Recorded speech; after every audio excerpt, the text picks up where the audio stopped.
Hello mga boss, no? Good afternoon, good evening, 3 o'clock. I have a liter dito. Suzuki Abenes, no mga boss. Ayan. May tuturo ako ngayon, no?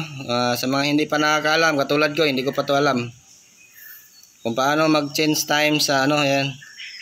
Ang oras natin ngayon, alas 10:24, 10:20 pa lang. Tapos dito, nag-alauna 15 na, no? Ituturo ko kung paano mag-reset ng time, no? Ngayon, may dalawang selector dito. Ayan, no? Dalawang selector. Itong isa ay select.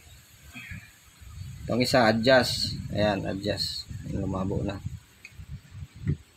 Ayan. Ngayon, ano? Itas mo.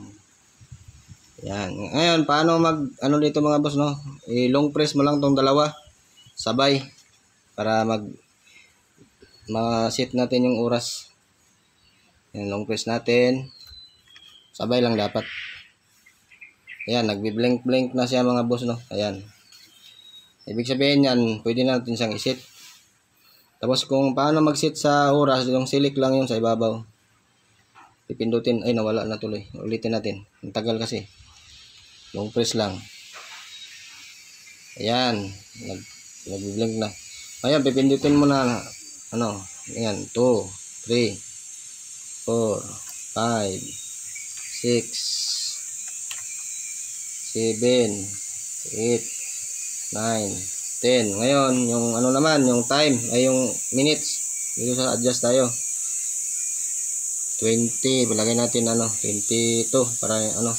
Tapos pagbalik sa oras, para ano, ilong press mo lang din yan para ano, okay na siya.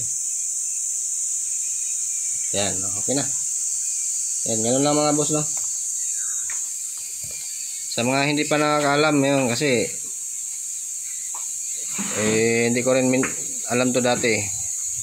Pinanood ko lang sa ano, sa multimedia. Ayan mga boss, no.